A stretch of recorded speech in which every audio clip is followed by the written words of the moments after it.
Beta j cap plus उसको बोलते हैं, इससे पूछ रहा है तो y को हम। हेलो बच्चों, क्या हाल चाल है? आई होप आप सबकी प्रिपरेशन बढ़िया चल रही होगी। देखो हम लोग वेक्टर भी डिस्कस कर रहे हैं। वेक्टर में हमने कल थोड़ा सा बेसिक देखा था कि वेक्टर क्या होता है, उसका मैग्नीट्यूड कैसे निकालते हैं, और कुछ टाइप्स भी देखे थे वेक्टर का। हमारा जो लास्ट रह गया था पोजीशन वेक्टर पर हम लोग पहुंचे थे, तो पोजीशन वेक्टर से डिस्कस करते हुए आज हम आगे की तरफ चलेंगे, ठीक है। अच्छा, तो देखो भैया पोजीशन वेक्टर क्या होता है उसके बारे में थोड़ा सा अपन डिस्कशन कर लेते हैं। पोजीशन वेक्टर, अब देखो क्या है कि कोई पार्टिकल अगर स्पेस में है, सपोज मान लो कि मेरे पास यहाँ पर ओरिजिन है, मतलब इधर y इधर x, और मान लेते या फिर एक काम करो y इधर हो गया, x इधर हो गया, और ऊपर की तरफ z हो गया।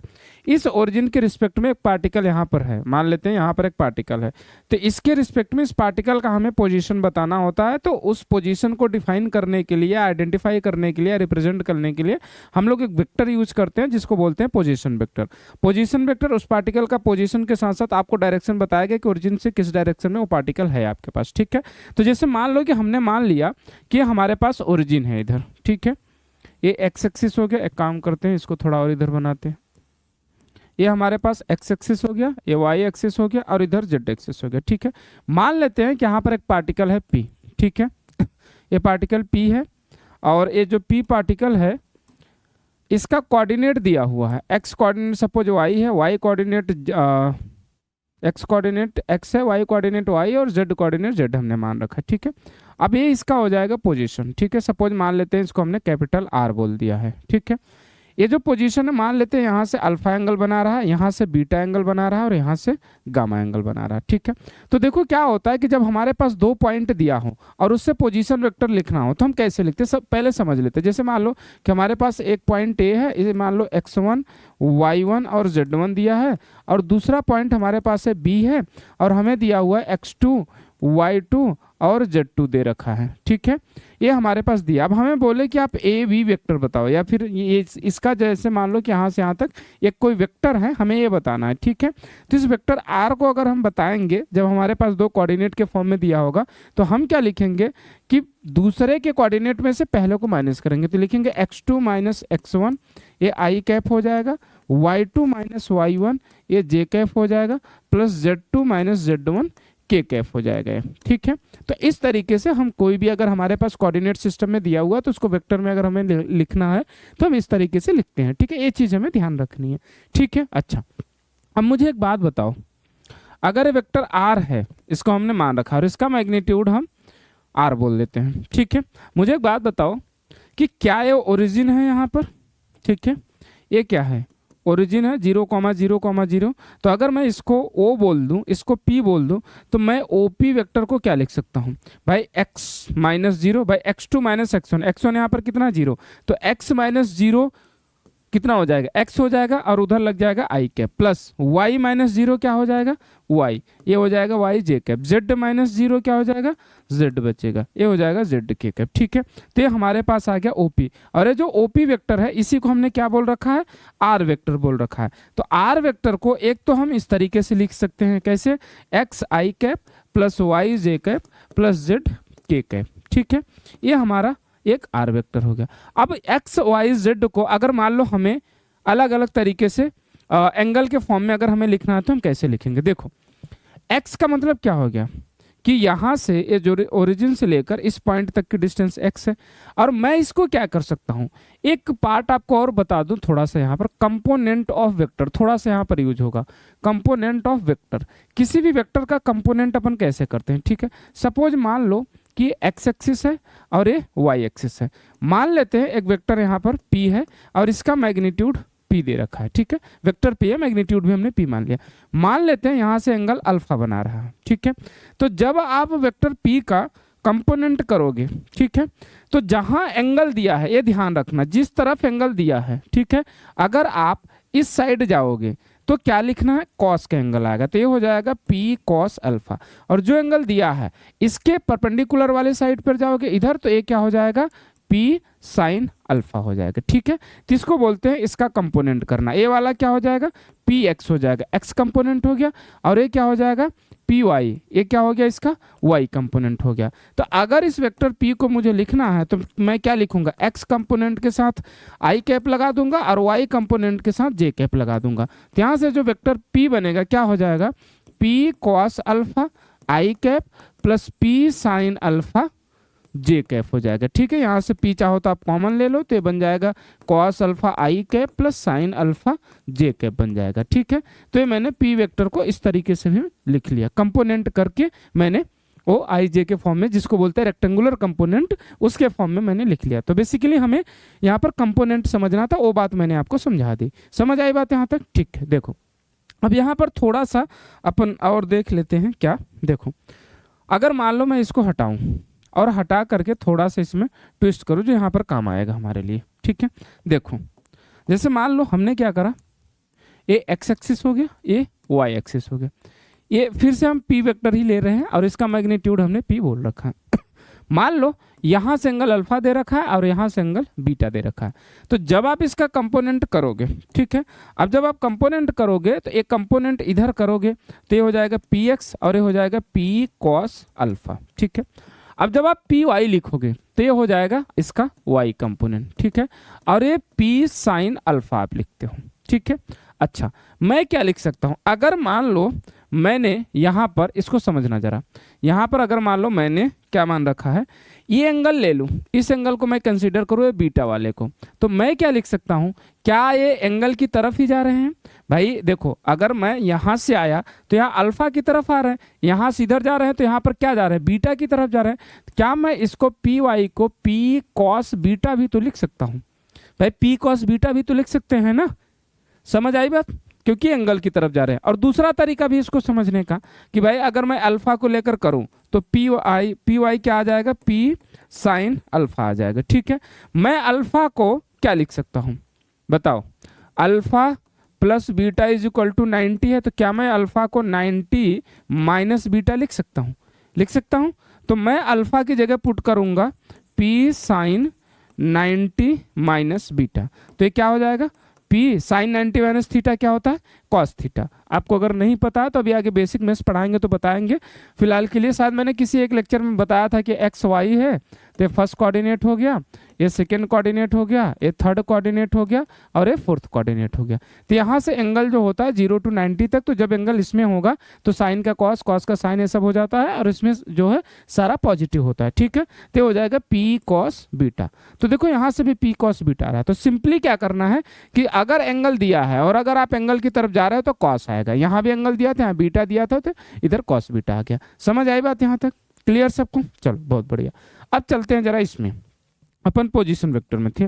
ठीक है, तो इसको हटाते हैं, कंपोनेंट अपन ने समझ लिया। ठीक है, अभी कंपोनेंट पे एक सवाल भी करा देंगे तो आपको क्लियर हो जाएंगी चीजें। ठीक है, चलो देखो पोजीशन वेक्टर जो है अब हमें लिखना है।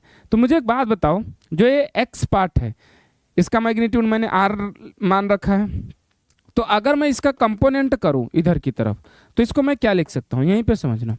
क्या मैं एक्स को आर कॉस अल्फा लिख सकता हूं? बताओ, इस x को r cos अल्फा लिख सकते हो। भाई r है, इसका कंपोनेंट x की तरफ ले रहे हैं, एंगल कितना लग रहा है, अल्फा लग रहा है, तो r cos अल्फा हो गया। इसी तरीके से जब आप इधर जाओगे तो ये क्या होता है, y कोऑर्डिनेट होता है। इसको क्या लिख सकते हो, r sin अल्फा लिख सकते हो, या फिर अगर बीटा को कंसीडर करोगे तो r cos बीटा लिख सकते हो। तो मैं क्या लिखूंगा, r cos बीटा, क्योंकि मुझे सारे एक्सिस से एंगल दे रखा है। इसी तरीके से मैंने जो z बनाया है, z को आप ऐसे मानो, और यहाँ से ये जो एंगल बना रहा है वो गामा एंगल बना रहा है, जिसको मैंने नीचे दिखा रखा। अगर ये गामा एंगल बना रहा है तो इसका इधर कंपोनेंट ले आओगे तो क्या हो जाएगा, ये गामा एंगल अगर बना रहा है और इधर कंपोनेंट ले आओगे तो क्या कॉस गामा आएगा। तो इसका मतलब जो z हो जाएगा वो r कॉस गामा हो जाएगा। समझ आई बात यहाँ तक? क्लियर सबको? चलो अब बताओ इसको मैं क्या लिख सकता हूँ। इसको लिख सकता हूँ वेक्टर r को x की जगह मैं लिखूंगा क्या, r कॉस अल्फा आई कैप, y की जगह मैं लिखूंगा r कॉस बीटा। देखो y हमारे पास क्या है, r कॉस बीटा, तो लिखूंगा r cos beta j cap, plus z की जगह क्या लिखूंगा, r cos gamma k cap लिखूंगा। ठीक है, के कैप। अच्छा यहीं पर ना मैं आपको डायरेक्शन रेशियो और डायरेक्शन कोसाइन भी समझाते चलूंगा, वो इसी से रिलेटेड है, ठीक है। तो मुझे बताओ इस आर को मैं लिख सकता हूं, इसका मैग्नीट्यूड कॉमन ले लूं तो क्या हो जाएगा, कॉस अल्फा आई cap plus cos beta j cap plus cos gamma k cap, बन गया। समझ आई बात यहां तक, ठीक है। अच्छा अब देखो ये वेक्टर आर हमारा ये हो गया, आप यहां से या तो आर कॉमन ले लो तो ये बन जाएगा हमारे लिए, ठीक है। मुझे एक बात बताओ, ये जो है एक्स कंपोनेंट, ठीक है, ये किसके इक्वल है? क्या मैं यहां से लिख सकता हूं कि x is equal to r cos alpha? x क्या है? इस वेक्टर आर का x कंपोनेंट है, ठीक है। इसको कई बार x मिलेगा या फिर आर एक्स भी बोल सकते हो भाई, x क्या है आर एक्स भी बन जाएगा। समझ आई बात, ठीक है। तो हम यहाँ पर x माने हैं तो हम x लेके चलेंगे। मुझे एक बात बताओ, यहाँ से कॉस अल्फा क्या हो जाएगा, x बाई आर हो जाएगा, ठीक है। अच्छा इसी तरीके से अगर मैं मानूं y is equal to cos beta है, तो बताओ कॉस बीटा हमारे लिए क्या हो जाएगा, y बाई आर हो जाएगा। ये हो गया इक्वेशन नंबर 2। इसी तरह z is equal to r cos gamma है हमारे लिए, तो कॉस गामा की वैल्यू क्या हो जाएगी, z बाई आर। ये हो गया इक्वेशन नंबर 3। ये जो मैंने 1, 2 और 3 इक्वेशन निकाला, इन सबको क्या बोलेंगे अपन, ये हो गया हमारे लिए डायरेक्शन रेशियो, ठीक है। डायरेक्शन रेशियो हो गया हमारे लिए, समझ आई बात। तो ये जो कॉस अल्फा निकाला, कॉस बीटा और कॉस गामा निकाला, ये हमारे लिए हो गया डायरेक्शन रेशियो। अच्छा देखो इसको अपन कैसे समझ कैसे सकते हैं, जैसे मान लो हमारे पास कोई वेक्टर दिया है और आई जे के में वेक्टर दिया हुआ है और हमसे बोल रहा है कि आप बताओ जेड एक्सिस से कितना एंगल बना रहा है, या आप बताओ एक्स एक्सिस से कितना एंगल बना रहा है, तो वो एंगल हमें बताने के लिए ये जो कॉन्सेप्ट है काम आएगा। इस पे एक सवाल समझते हैं, उसके बाद हम लोग चलेंगे किस पर, अपन चलेंगे डायरेक्शन कोसाइन पर, ठीक है।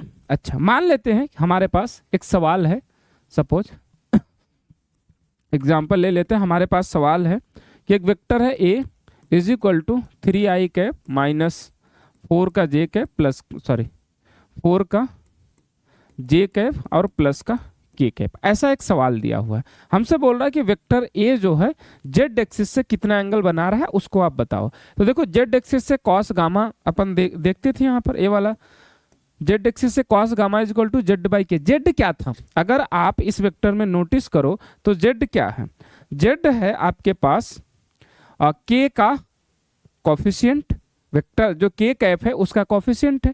तो यहाँ पर k का कॉफिशिएंट कितना, कुछ नहीं है तो 1 हो गया, तो इसका मतलब z की वैल्यू 1 हो गई। और r क्या था, इस पूरे वेक्टर का जो a है r इसका मैग्नीट्यूड है, r इसका मैग्नीट्यूड ही तो हमने मान रखा है ऊपर, जरा देखो आप इस पे, इसका मैग्नीट्यूड हमने r मान रखा है, ठीक है। चलो अच्छा, तो सबसे पहले तो आप इसका मैग्नीट्यूड निकाल लो, ठीक है। मैग्नीट्यूड निकालोगे तो कितना हो जाएगा, रूट में 3 का स्क्वायर 9, 4 का स्क्वायर 16 और 1 का स्क्वायर 1 हो जाएगा, तो हो जाएगा रूट में 26, ठीक है। अच्छा अब अगर पूछ रहा है कि एंगल, मान लो कि जेड एक्सिस से सपोज गामा एंगल बना रहा है, तो आप लिखोगे cos gamma is equal to क्या था, z by r. Z by r का मतलब जेड जो है के कैप जो है उसका कॉफिशिएंट है और आर जो था मैग्नीट्यूड था वेक्टर का। तो यहाँ से मैग्नीट्यूड मेरे पास आया रूट का 26 और जेड की वैल्यू 1 आया है, तो कॉस गामा हमारे पास आ जाएगा 1 बाई रूट का 26। मान लो कि आपको बोले कि एक्स से अल्फा एंगल बना रहा है, तो बताओ अल्फा कितना होगा तो भाई कॉस अल्फा क्या हो जाएगा, कॉस अल्फा आप देखोगे क्या, x बाई आर हमने लिखा था, तो x क्या था, i का कॉफिशिएंट था, तो i का कॉफिशिएंट यहाँ पर कितना है 3, तो हम लिखेंगे 3। और r क्या था, मैग्नीट्यूड, मैग्नीट्यूड हमने निकाल रखा रूट का 6, तो यहाँ से कॉस अल्फा आ जाएगा रूट का 6। अब यहाँ से आपको अल्फा बताना है, तो अल्फा क्या हो जाएगा, कॉस इनवर्स में ले लो 3 बाई रूट का 6 हो जाएगा। समझ आई बात। इसी तरह आपको बोल दे कि y से सपोज बीटा एंगल बता रहा है, तो बताओ आई से अगर बीटा एंगल बना रहा है तो बीटा की वैल्यू क्या हो जाएगी, तो हम लिखेंगे cos beta is equal to y by r. हमने लिखा था वाई क्या था, वाई था जे कैप का कॉफिशिएंट, तो जे कैप का कॉफिशिएंट यहाँ पर कितना है 4 है, तो अपन क्या लिखेंगे 4 लिखेंगे। आर क्या था, मैग्नीट्यूड था वेक्टर का, तो वेक्टर का मैग्नीट्यूड कितना है रूट का 6 है, तो बीटा यहाँ से क्या हो जाएगा कॉस इनवर्स 4 बाई रूट का 26 हो जाएगा। बताओ बात यहाँ तक समझ में आई या नहीं आई, क्लियर हुई बात सबको, ठीक है। चलो बहुत बढ़िया। तो ये हमारे पास अगर ये दिया है तो डायरेक्शन रेशियो का हम यूज करते हुए एंगल निकाल सकते हैं, ठीक है। अब इसी में एक सवाल और बन जाता है जो थोड़ा इजी बनता है। उसमें कहता है कि अगर वेक्टर आई और जे में ही दिया हुआ है, सपोज मान लो, एक एग्जांपल और मान लेते हैं क्योंकि एंगल वाले सवाल आपके पास आते हैं। मान लो कि हमारे पास एक वेक्टर बी दिया हुआ है, वो दिया है सपोज 3i कैप प्लस का 4j कैप दिया है, और बोल रहा है कि a x axis and y axis से कितना एंगल बना रहा है वो हमें फाइंड आउट करना है। एक्स और वाई एक्सिस से एंगल फाइंड आउट करना है, ठीक है। तो हमने बोला ठीक है, जरा बनाने की कोशिश करते हैं। सपोज ये एक्स एक्सिस हो गया, अब देखो दो ही में है तो हम इसको बना लेंगे, ठीक है। वाई एक्सिस हो गया, मान लेते हैं वेक्टर हो गया हमारे पास बी, ठीक है। अच्छा, वी वेक्टर हो गया, सपोज ये एंगल अल्फा मान लिया हमने। अच्छा देखो वी वेक्टर जो हो गया ये दिया है 3i, आई का मतलब क्या होता है कि इसका एक्स कंपोनेंट, ठीक है। तो ये है 3 हमारे पास, और जे क्या है, जे है वाई कंपोनेंट, ये यहाँ हो गया 4। तो बताओ मेरे पास tan अल्फा निकल आएगा। tan अल्फा क्या होता है भाई, आप इसको देखो, ये 4 है तो ये वाली लाइन भी क्या हो जाएगा, 4 हो जाएगा, और ये हो गया अल्फा हमारे पास। तो इस ट्रेंगल को आप देखो, इसको यहाँ से, तो ये 4 इसका परपेंडिकुलर, 3 बेस हो गया, तो 4/3 हो जाएगा। 4/3 कितने डिग्री के वैल्यू होता है, अल्फा tan 53 डिग्री का वैल्यू हो जाएगा, ठीक है। बताओ यहाँ तक बात समझ में आई, क्लियर सबको बात। चलो बहुत बढ़िया।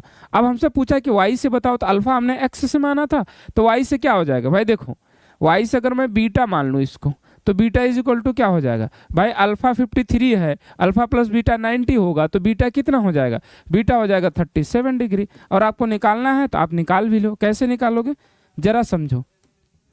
ये हमारे पास बीटा है, ठीक है।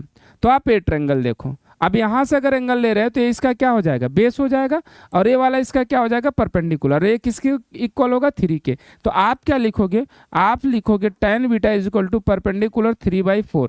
तो बीटा कितना हो जाएगा भाई, 3/4 किसका होता है, tan 37 डिग्री का एंगल होता है। समझ आई बात यहाँ तक, क्लियर सबको। चलो बहुत बढ़िया, यहाँ तक बात हमारी क्लियर हुई। अब जरा इसको बार बार आपको फिगर ना बनाना पड़े, तो ये आपको अगर निकालना है तो क्या करना, अगर एक्स एक्सिस से दे रहा है तो ये जो जे का कोफिशिएंट होगा ये परपेंडिकुलर बन जाएगा, और जिससे पूछेगा वही बेस बन जाएगा, ठीक है। वाई से पूछ रहा है तो वाई के लिए बेस क्या बन जाएगा, 4 जे का कोफिशिएंट, और आई का कोफिशिएंट जो बन जाएगा वो परपेंडिकुलर बन जाएगा। अब इसको ध्यान कैसे रखना, ध्यान ऐसे रखना है कि अगर मुझे एक्स एक्सिस से पूछ रहा है तो एक्स एक्सिस को हम वेक्टर में किससे रिप्रेजेंट करते हैं, आई से रिप्रेजेंट करते हैं, आई कैप से। तो आई कैप का कोफिशिएंट जो होगा वो बेस बनेगा। अगर वाई से पूछ रहा है तो वाई को हम वेक्टर में किस में रिप्रेजेंट करते हैं, जे कैप से। तो जे कैप का जो कोफिशिएंट हो जाएगा वो बेस बन जाएगा, जिससे पूछेगा वो बेस बन जाएगा, उससे अगला क्या बन जाएगा, परपेंडिकुलर बन जाएगा। कब, जब आई और जे सिर्फ दो ही में दिया हो। अगर तीनों में दिया आई जे के में, तो फिर उसके बाद कोसाइन ये डायरेक्शन रेशियो वाला कॉन्सेप्ट लगाओगे, कॉस वाला, जो अभी हमने समझा। समझ आई बात, ठीक है यहाँ तक। अच्छा अब जरा आगे की तरफ चलते हैं और इसी में डायरेक्शन कोसाइन समझने की कोशिश करते हैं। जरा मैं ऊपर का वेक्टर इधर लिख लूँ, vector r is equal to जो हमने फाइंड आउट करा था, वो क्या फाइंड आउट करा था, r cos alpha i k, sorry cos alpha है, कॉस स्क्वायर नहीं है, ठीक है, plus r cos beta j cap plus r cos gamma k cap, ये हमने फाइंड आउट करा था, ठीक है। मैं जरा इसका मैग्नीट्यूड लिखूंगा, और मैंने मैग्नीट्यूड पहले इसका आर मान रखा है, तो आर की इक्वल होगा। और अगर इस वेक्टर के हिसाब से मैग्नीट्यूड लिखोगे तो आप क्या लिखते थे, आई वाले कोफिशिएंट का स्क्वायर प्लस जे वाले कोफिशिएंट का स्क्वायर प्लस के वाले कोफिशिएंट का स्क्वायर, ठीक है। तो आप लिखोगे तो क्या हो जाएगा, r square cos square alpha, भाई इस पूरे का आप स्क्वायर करोगे, plus r square cos square beta plus r square cos square gamma लिखोगे, ठीक है। अब देखो आर स्क्वायर सब में कॉमन है, तो आप क्या करोगे, इधर आपको आर है, ठीक है, यहाँ से आर स्क्वायर आप कॉमन ले लोगे, तो बचेगा क्या, कॉस स्क्वायर अल्फा बचेगा प्लस कॉस स्क्वायर बीटा बचेगा प्लस कॉस स्क्वायर गामा बचेगा, ठीक है। अब बताओ जो और आर स्क्वायर है इधर बाहर निकलेगा रूट से, तो क्या बन जाएगा, बाहर निकल के आर बनेगा, तो इधर भी आर है और इधर भी आर, ये दोनों कैंसिल आउट हो जाएगा। रूट में क्या बचेगा, रूट में आपके पास बचा cos square alpha plus cos square beta plus cos square gamma, ये बच गया हमारे पास, ठीक है। अब बताओ ये किसके इक्वल हो जाएगा, आर आर कैंसिल आउट हो गया, तो यहाँ पर 1 के इक्वल हो गया ये वाली पूरी value, cos square alpha plus cos square beta plus cos square gamma, ठीक है, ये हो गया। अब दोनों तरफ स्क्वायर कर दो तो 1 इज इक्वल टू क्या हो जाएगा, कॉस स्क्वायर, स्क्वायर करोगे तो इधर 1 का स्क्वायर 1 ही रहेगा, इधर स्क्वायर करोगे तो क्या हो जाएगा, ये रूट हट जाएगा, ठीक है। तो क्या हो जाएगा, cos square alpha plus cos square beta plus cos square gamma बन जाएगा। और यही आपका क्या हो गया, डायरेक्शन कोसाइन हो गया। इसको बोलते हैं डायरेक्शन कोसाइन, ठीक है, ये आपका डायरेक्शन कोसाइन हो गया, ठीक है। इसी को थोड़ा अगर मॉडिफाई करके अपन रिजल्ट लिखें तो क्या रिजल्ट बन जाएगा, जरा देखो। मैं कॉस को क्या लिख सकता हूं, जरा समझेंगे सब लोग।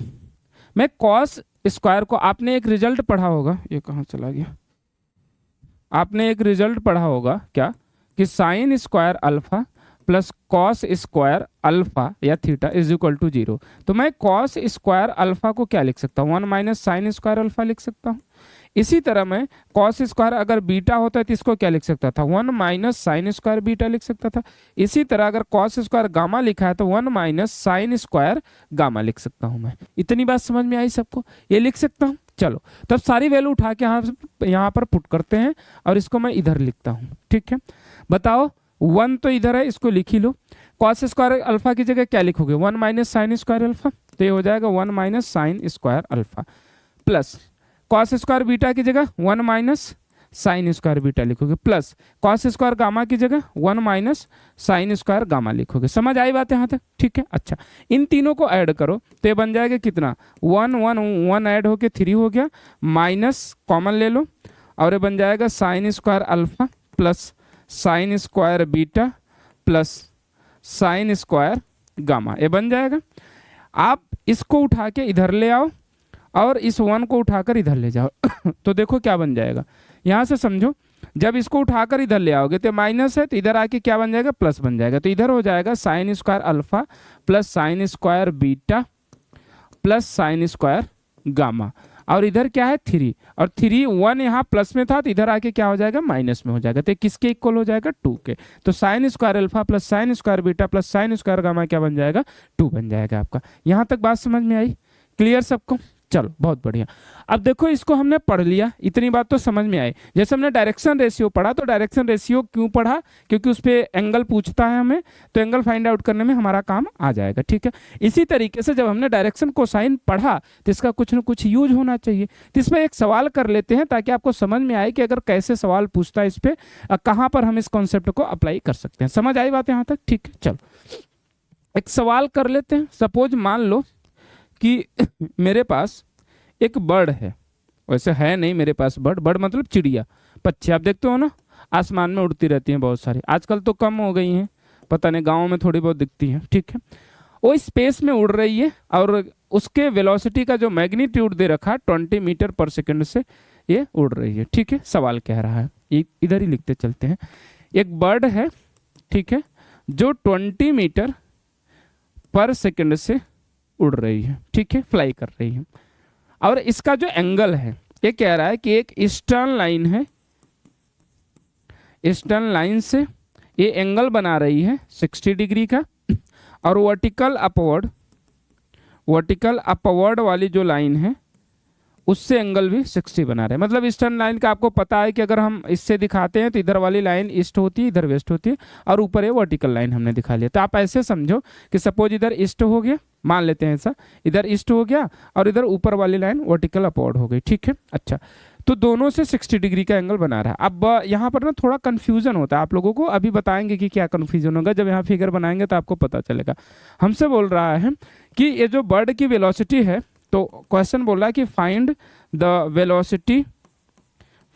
Velocity of bird in rectangular form, in rectangular form. अब रेक्टेंगुलर फॉर्म का मतलब क्या होता है, मतलब आपको वेलोसिटी को आई जे के के फॉर्म में डिनोट करना है, ठीक है। चलो अच्छा मान लेते हैं, ठीक है।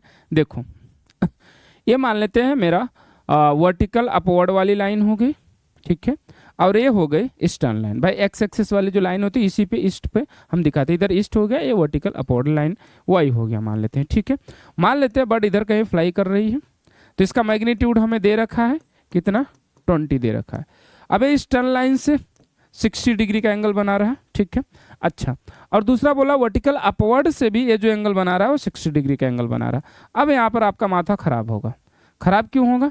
ये भी कह रहा है कि 60 डिग्री का एंगल बना रहा है। अब आप बोलोगे सर कि एक्स और वाई जो है ये दोनों आपस में परपेंडिकुलर होती हैं और इनके बीच का जो मैक्सिमम एंगल हो सकता है वो 90 डिग्री ही हो सकता है।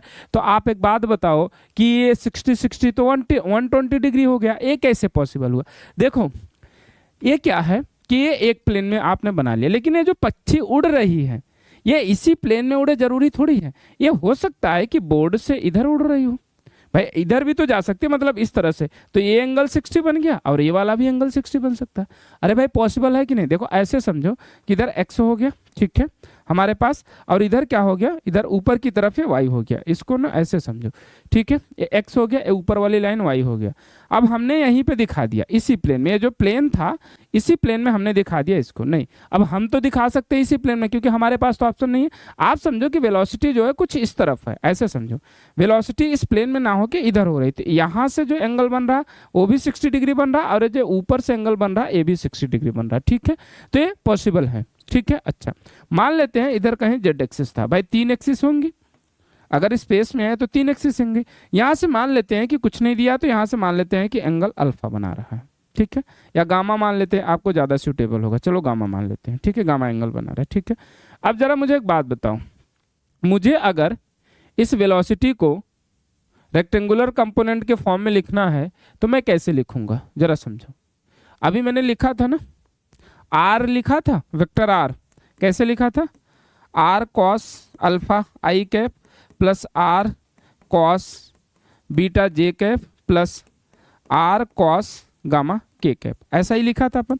मतलब जो आर वेक्टर था उसका कंपोनेंट कर लो, तो इसका मैग्नीट्यूड मुझे पता है वेलोसिटी का, तो इधर वाला क्या हो जाएगा 20 कॉस 60 हो जाएगा और इधर भी क्या हो जाएगा 20 कॉस 60। जो एंगल है वही लेना है। ये हो गया हमारा वी वाई, ये वाई डायरेक्शन की वेलोसिटी और ये वी एक्स हो गया, ठीक है। अच्छा, वी जेड भी अपन लिख सकते हैं, जेड डायरेक्शन की वेलोसिटी जो इधर जा रही है, कितना लिखेंगे v z is equal to 20 है और इसका कंपोनेंट करेंगे, एंगल गामा बन रहा है तो क्या हो जाएगा कॉस गामा हो जाएगा। अब आप वेलोसिटी जरा लिखो, तो वेलोसिटी आप लिखोगे वी एक्स कितना है 20 कॉस 60 आई कैप प्लस 20 कॉस 60 जे कैप, भाई इधर भी उतना ही है इधर भी उतना है, प्लस वी जेड कितना है 20 कॉस गामा के कैप। अब देखो आपको ये तो पता है क्या कि cos 120 1/2 हो जाएगा, इधर से cos 60 1/2 हो जाएगा और इधर से भी cos 60 1/2 हो जाएगा, ठीक है। लेकिन यहाँ पर हमें cos गामा नहीं पता, इसको फाइंड आउट करना पड़ेगा। अब इसके लिए आपका काम क्या आएगा, आपका काम आएगा डायरेक्शन कोसाइन। क्या है, अभी हमने पढ़ा कि cos square alpha plus cos square beta plus cos square gamma is equal to क्या पढ़ा था 1 पढ़ा था, ठीक है। अच्छा, मुझे बताओ अल्फा बीटा क्या था, एक्स वाई जेड से एंगल था, तो हमने एक्स वाई का एंगल हमें पता है, तो मैं क्या लिखूंगा cos square 60 plus cos square 60 क्योंकि एक्स और वाई दोनों से 60 हो गए, plus cos square gamma, gamma हमें पता नहीं, यही फाइंड आउट करना, इज इक्वल टू 1। ये बताओ cos 60 की वैल्यू कितनी होती है 1/2 होती है cos 60, और उसका स्क्वायर करेंगे तो क्या बन जाएगा 1/4 प्लस यहाँ से भी 1/4 प्लस यहाँ से cos square gamma is equal to 1। 1/4 मिलके क्या बन जाएगा 1/2 बन जाएगा, और ये जो 1/2 बना ये उठ के इधर जाएगा और इसमें से माइनस होगा, तो यहाँ से बताओ cos स्क्वायर गामा की वैल्यू हो जाएगी 1 माइनस 1/2 और ये कितना बचेगा 1/2। तो यहाँ से मुझे बताओ cos गामा क्या हो जाएगा भाई, cos स्क्वायर गामा 1/2, तो cos गामा क्या हो जाएगा 1/√2। तो गामा कितना हो जाएगा भाई, कितने डिग्री की वैल्यू, cos कितने डिग्री की वैल्यू 1/√2 होता है, cos 45 डिग्री की वैल्यू। वैसे देखो आपको ये भी लिखने की जरूरत नहीं है, आपको चाहिए क्या यहाँ पर cos गामा, और cos गामा आपके पास 1/√2 आ चुका है, ठीक है।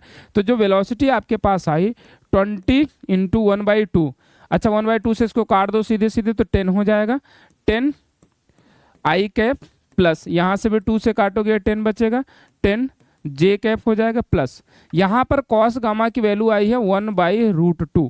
तो ये देखो बन क्या रहा है यहाँ से 20 इंटू 1/√2, इसको कैंसिल आउट करोगे तो 10√2 बचेगा, 10√2 के कैप। तो ये हो गया आपके पास वेलोसिटी इन रेक्टेंगुलर फॉर्म। समझ आई बात? तो कहाँ पर आपका इस कॉन्सेप्ट का यूज आएगा, डायरेक्शन कोसाइन का, वो इस जगह पे, ऐसे सवाल में इसका यूज आएगा। समझ आई बात यहाँ तक? क्लियर सबको? चला जाए आगे की तरफ। चलो भाई बहुत बढ़िया। तो ये हमारा पोजीशन वेक्टर समझा आज हमने। पोजीशन वेक्टर के साथ साथ हमने क्या समझ लिया, पोजीशन वेक्टर के साथ साथ हमने समझ लिया डायरेक्शन रेशियो और डायरेक्शन कोसाइन। अब कुछ एक चीजें और समझाऊंगा, उसके बाद आज का लेक्चर खत्म करेंगे, ठीक है? चलो देखो क्या होगा कि एक कॉन्सेप्ट है, थोड़ा सा उसको समझना, वेक्टर ही है। इसमें जैसे मान लो कि मेरे पास एक वेक्टर लिखा हुआ ए, ठीक है? ये आगे काम आएगा जब हम लोग वेक्टर एडिशन पढ़ेंगे, तो वहां पर काम आएगा। अगर मैं इस वेक्टर का डायरेक्शन रिवर्स करना चाहता हूं तो मैं क्या करूंगा, मुझे अगर इसका डायरेक्शन रिवर्स करना है तो डायरेक्शन रिवर्स करने के लिए कुछ मत करना, जो वेक्टर है उससे पहले माइनस लगा देना, ठीक है? तो अगर मैं वेक्टर ए इस तरह से है तो माइनस वेक्टर ए क्या हो जाएगा, माइनस वेक्टर ए इस डायरेक्शन में आ जाएगा। माइनस लगाने से क्या होगा, मैग्नीट्यूड पे कोई फर्क पड़ेगा नहीं, मैग्नीट्यूड पे कोई फर्क नहीं। भाई अगर लेंथ इतनी है वेक्टर की, भाई एरो की लेंथ क्या होता था, मैग्नीट्यूड होता था। लेंथ अगर इतनी है तो उतनी ही रहेगी। सिर्फ अगर मान लो कि एक वेक्टर ए इधर है, ठीक है, आपने इसमें माइनस लगा दिया तो वेक्टर अब पलट के इस तरफ चला जाएगा। समझ आई बात? सिर्फ 180 डिग्री से डायरेक्शन रिवर्स हो जाएगी उसकी, और आपको कुछ नहीं करना है। समझ आई बात? क्लियर सबको? चलो बहुत बढ़िया, ये चीज था। और एक बात और समझना है आपको, जिसमें कि कई बार आप भी गलती करते हो, कॉमन मिस्टेक है। तो उसमें क्या होता है, जैसे मान लो कि एक वेक्टर मेरे पास ऐसा दिया हुआ है ए, और दूसरा वेक्टर ऐसा दिया हुआ है बी, ठीक है, और इनके बीच सपोज एंगल दे दिया है थीटा। तो अब ये जो थीटा दिया है, आपको दिख तो रहा है कि वेक्टर ए और वेक्टर बी के बीच का एंगल है, लेकिन ये थीटा जो है वेक्टर ए और वेक्टर बी के बीच का एक्चुअल एंगल नहीं है, ठीक है? ये वेक्टर ए और वेक्टर बी का एक्चुअल एंगल नहीं है, ये फॉल्स एंगल दिया है, ठीक है? हमें गलत एंगल दिया है। तो सबसे पहले जब भी आपको टू वेक्टर के बीच का एंगल चाहिए, ठीक है, तो उसके लिए आपको पहले दो चीजें ध्यान में होनी चाहिए। या तो उन दोनों वेक्टर का, जो दो वेक्टर हमारे पास हैं, उन दोनों का या तो टेल कोइंसाइड हो रहा हो, और या तो उन दोनों का हेड कोइंसाइड हो रहा हो, हेड कोइंसाइड हो रहा हो, ठीक है? तब जो एंगल आएगा वही इनके बीच का एक्चुअल एंगल होगा। जैसे मान लो यहाँ पर अगर देखो तो जो वेक्टर ए है इसका तो हेड मिल रहा है, लेकिन वेक्टर बी का क्या मिल रहा है, वेक्टर बी का यहाँ पर टेल मिल रहा है। एक का टेल और एक का हेड मिल रहा है, तब इनके बीच का ये जो एंगल दिया है गलत एंगल दिया है। तो आप कर क्या सकते हो, आप किसी एक वेक्टर को पैरेलली शिफ्ट कर लो। मैं क्या करूँ, अगर वेक्टर बी को पैरेलली मैं शिफ्ट कर दूँ इधर की तरफ, तो ये कुछ ऐसा बन जाएगा। भाई वेक्टर को पैरेलली आप शिफ्ट कर सकते हो, कोई दिक्कत की बात नहीं है, ठीक है? ये पैरेलली मैंने शिफ्ट कर दिया। अब तो क्या एंगल हो जाएगा, ए वाला जो एंगल आएगा वो अब एक्चुअल एंगल होगा। इस एंगल को मैं निकाल सकता हूँ क्या? कैसे निकालोगे? देखो अगर मान लो इस लाइन को थोड़ी सी आगे की तरफ बढ़ाओ तो ये वाला एंगल एक्चुअल में ये एंगल बराबर होगा थीटा, और ये पूरी एक लाइन है, स्ट्रेट लाइन। एक स्ट्रेट लाइन पर जो ये पूरा एंगल बनता है वो 180 का बनता है, ठीक है? तो ये पूरा यहाँ से यहाँ तक का एंगल 180 का है, ठीक है? ये अल्फा है और ये theta is equal to theta plus alpha लिख सकते हैं। अल्फा मुझे चाहिए तो अल्फा इज इक्वल टू क्या हो जाएगा, 180 माइनस थीटा। बहुत सारे लोगों की आंखें आज चमकी होंगी कि हमने वेक्टर तो 11th पढ़ लिया, 12th पढ़ लिया, ड्रॉपर भी पढ़ लिया, लेकिन वेक्टर के बीच का एंगल ऐसे निकाला जाता हमें पता ही नहीं था। बहुत सारे लोगों की, क्योंकि कई बार ऐसा होता है कि हम इन सब चीज़ों को इग्नोर कर देते हैं छोटे छोटे, ठीक है? तो अब देखो ध्यान का रखना है कि अगर मान लो कि वेक्टर कुछ ऐसा दिया, वेक्टर ए और ये वेक्टर बी दिया है, इनके बीच अगर ये एंगल दिया है तो देखो क्या हो रहा है, दोनों का यहाँ पर टेल कोइंसाइड हो रहा है, इसका भी टेल आ रहा है और इसका भी टेल। तो अगर यहाँ पर एंगल थीटा दिया है तो कुछ नहीं, यही इसका क्या हो जाएगा, एक्चुअल एंगल हो जाएगा, ठीक है? अच्छा, अब मान लो कि एक वेक्टर ए यहाँ दिया हुआ है और दूसरा वेक्टर बी सपोज ऐसा दिया हुआ है, ठीक है? अब अगर आप ध्यान से देखो तो क्या हो रहा है, यहाँ पर इन दोनों वेक्टर का हेड कोइंसाइड कर रहा है, इसका भी हेड आ रहा है और इसका भी हेड। अब यहाँ पर अगर एंगल थीटा दिया है तो ये भी इनके बीच का क्या हो जाएगा, एक्चुअल एंगल ही हो जाएगा। ठीक है, अब एक केस बनता है कि सपोज एक वेक्टर ए हो गया, दूसरा वेक्टर बी ऐसा हो गया, और ये वाला एंगल सपोज अल्फा दे दिया, तो अब ये इनके बीच का एंगल नहीं है, तो इनके बीच का एक्चुअल एंगल क्या होगा, या तो आप पैरेलली शिफ्ट करके देख लो, नहीं पैरेलली शिफ्ट करना चाहते हो तो कुछ मत करो, सिंपली जो एंगल दिया हुआ है, कब इसको लगाना कब है, ये चीज आपको ध्यान होना चाहिए, जब एक का हेड और दूसरे का टेल कोइंसाइड होना है, तो जो एंगल आपको दिया है उस एंगल को आपको 180 में से माइनस कर देना है, और ये जो एंगल आएगा ये आपका क्या हो जाएगा, ये हो जाएगा आपका एक्चुअल एंगल।